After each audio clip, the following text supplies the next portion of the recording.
which must be protected from the developmental encroachment to allow the free flow of floodwaters. Where floodway data has been provided in the flood insurance study, such data shall be used to define the floodway. Where no floodway data has been provided, the Department of Natural Resources shall be contacted to provide a floodway delineation. The applicant will be responsible for providing the Department of Natural Resources with sufficient technical information to make such determination.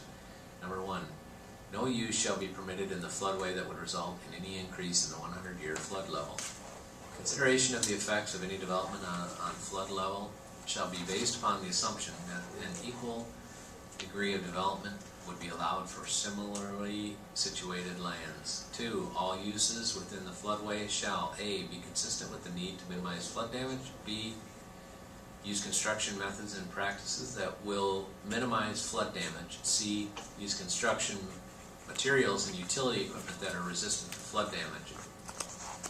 3, no use shall affect the capacity or conveyance of the channel or floodway of any tributary to the main stream, drainage ditch, or any other drainage facility or system.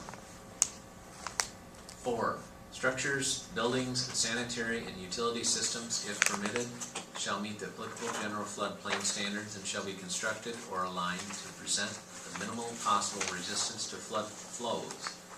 5, buildings, if permitted, shall have a low flood damage potential and shall not be for human habitation.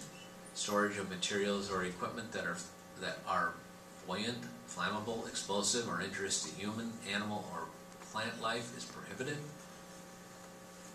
Storage of other material may be allowed if readily removable from the floodway within the time available after flood warning. 7, watercourse alterations or relocations. Channel changes and modifications must be defined to maintain the flood carrying capacity within the altered or relocated portion. In addition, such alterations or relocations must be approved by the Department of Natural Resources. 8, any fill allowed in the floodway must be shown to have some beneficial purpose and shall be limited to the amount necessary. 9, pipeline, river, or stream crossings shall be buried in the stream bed and banks and otherwise sufficiently protected to prevent rupture due to channel degradation and meandering or due to the action of flood flows. Section 5. All subsequent sections of the original ordinance labeled as sections 167.13 through and including 167.18 shall be renumbered so that sections 167.13 as specified in the 2009 Hampton Municipal Code shall now be section 167.14 and each section thereafter numbered accordingly in consecutive numbers. Section 6, Chapter 167, 2009 Municipal Code of Hampton is hereby amended by adding an additional section specified as section 167.21 reading as follows. Penalties for violation. Violations of the provisions of this ordinance or failure to comply with any of the requirements shall constitute a civil misdemeanor. Any person who violates this ordinance or fails to comply with any of its requirements shall upon conviction thereof be fined not more than $625 or imprisoned for not more than 30 days. Nothing herein contained prevents the City of Hampton from taking other such lawful action as necessary to prevent or remedy violations. Section 7, severability. If any section, clause, provision, or portions of this ordinance is adjudged unconstitutional or invalid by court, competent jurisdiction, the remainder of this ordinance shall not be affected thereby.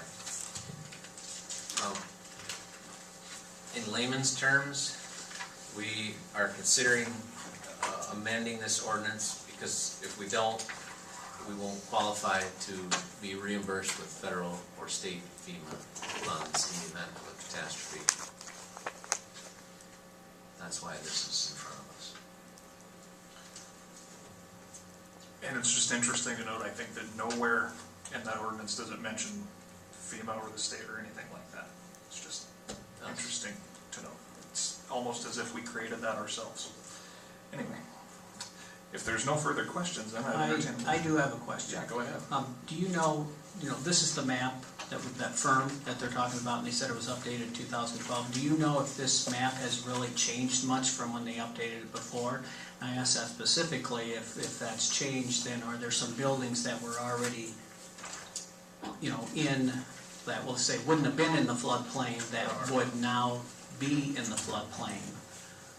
And then if so, I mean, would they be subject to the new ordinance or be grandfathered in some way? I don't know. I mean, just to, I have the 1979 map, the old one, and then the new ones. There's a little bit of difference. I think what they did was the 2008 and 2010 events, but I think it was the 8 more so than the 10 that we had the 500-year event basically. I don't see a lot of structure per se in ours. I think people have done pretty well of not building where they shouldn't be. But I think there's probably a legal question as far as who gets grandfathered in, if there are any. I can check with the city attorney for you, but I believe in the conversations I've had with the folks down at the state level, we don't see a lot of